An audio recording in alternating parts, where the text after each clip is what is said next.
Halo, Assalamualaikum bosku, apa kabar? Semoga kalian baik-baik saja.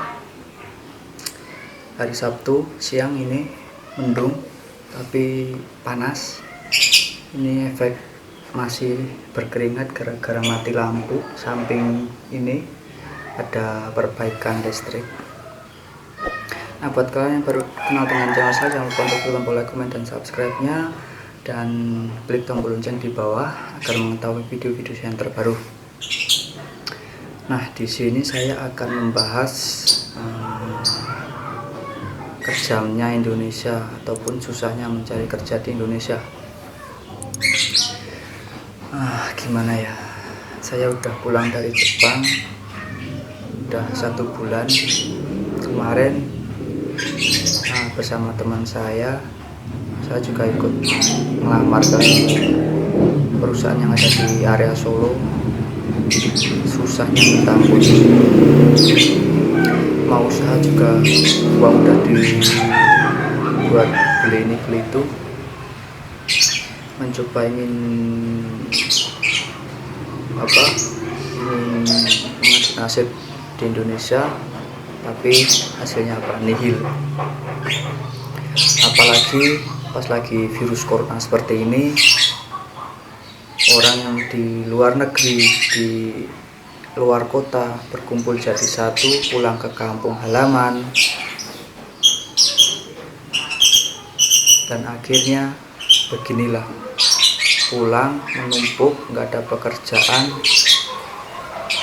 Dan hasilnya kemarin saya mencoba melamar di Solo, sangat miris, banyak, hampir ribuan, dan saya mengundurkan diri.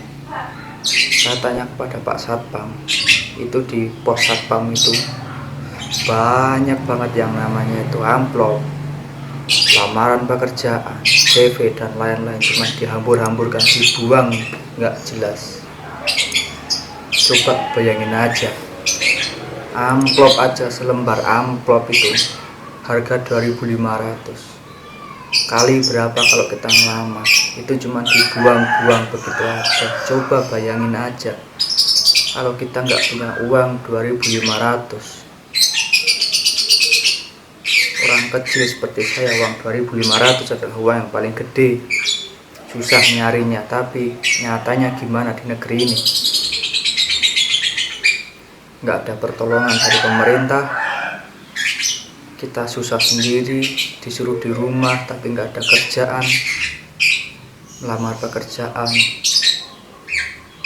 lamaran, surat lamaran dan amplopnya cuma dihambur-hamburkan, dibuang. Gimana nasib anak cucu kita nanti kalau corona seperti ini terus? Yang pejabat-pejabat tinggi itu coba ikut berpikir, apakah Indonesia bakalan maju seperti ini terus?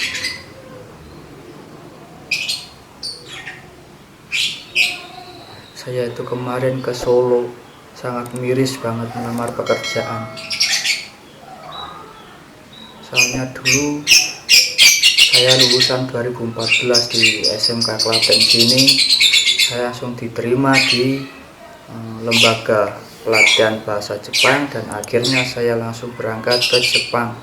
Sampai akhirnya 5 tahun di sana saya pulang, dan saya tidak tahu menau, tidak tahu situasi gimana pekerjaan di Indonesia, gimana cara melamar pekerjaan di Indonesia, apakah saingannya berat atau tidak. Dan kemarin saya pulang dari Jepang 5 tahun, saya mencoba mengadu nasib di Indonesia. Saya coba mengadu nasib di area kisaran saya, area Jogja, Klaten, dan Solo. Saya kemarin hari Senin datang ke Solo di suatu perusahaan yang membutuhkan pekerjaan. Saya ke sana membuka lowongan, katanya ada yang interview. Saya berangkat jam 7 pagi, di sana udah ditutup, udah kuotanya udah habis, udah banyak banget yang datang ke sana dan terlantar. Itu juga mengadu nasib apakah dia bisa kerja di situ atau tidak, dan juga nggak tahu yang diambil itu berapa orang. Beginilah nasib para pekerja di Indonesia. kalau kita tidak merantau di luar negeri seperti di Jepang, Korea, dan yang lain-lain, kita mau jadi apa di negeri sendiri? Ibarat gaji UMR di area Klaten dan Solo kisaran 1,5 ataupun 2 juta buat bolak-balik, apakah cukup buat kita kehidupan keluarga yang mempunyai anak sekolah, mempunyai anak lebih dari satu? Apakah bisa cukup mencukupi kebutuhan dengan keadaannya seperti ini? Saya sangat miris dan saya sangat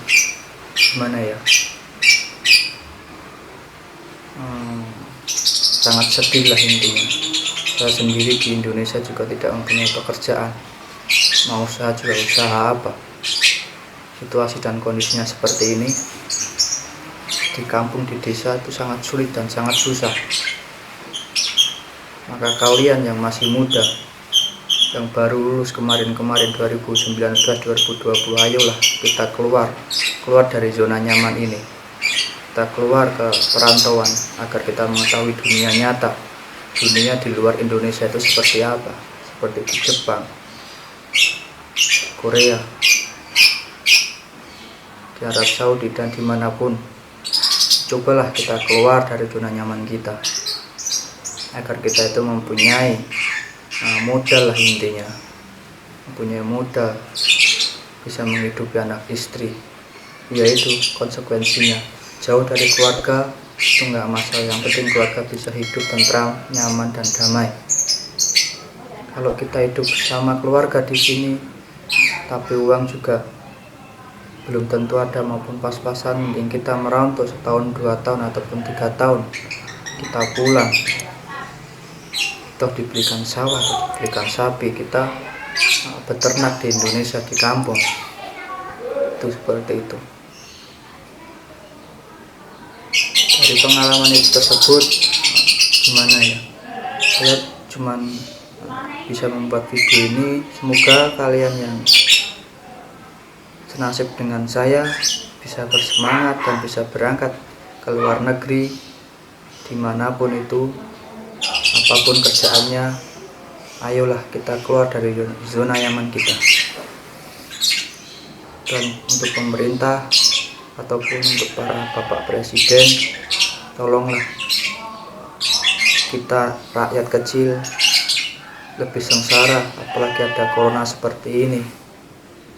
Kita lebih susah mencari pekerjaan, kita bingung mau makan apa. Ya, kemarin melihat ibu-ibu bawa anak-anaknya digendong. Demi apa? Demi untuk menghidupi keluarganya. Dia ikut melamar pekerjaan, sesak-sesakan sama orang, tapi toh nyatanya hasilnya juga belum tahu apakah lolos atau tidak. Dari situ saya sangat sedih, terenyuh hati saya.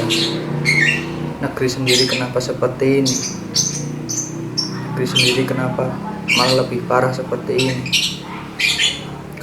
Kalau tidak ada orang dalam, tidak ada yang memberikan uang, tidak ada DM administrasi, gak bisa masuk kerja, tidak bisa diterima di pekerjaan. Kenapa harus seperti ini Indonesia?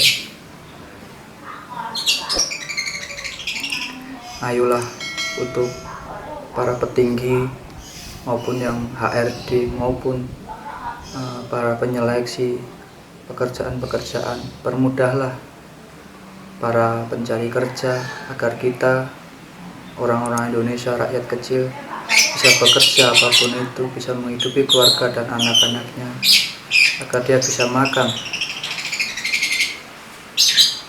dan tidak susah, tidak berbuat kriminal dan lain-lain. Gitu aja video saya, curahan hati saya, susahnya ngelamar kerja di negeri sendiri, di Indonesia, dan susahnya mencari kehidupan di Indonesia. Gitu aja video kali ini. Buat kalian yang suka dengan video ini, jangan lupa untuk klik tombol like, komen, dan subscribe-nya, dan jangan lupa klik tombol lonceng di bawah agar mengetahui video-video saya yang terbaru.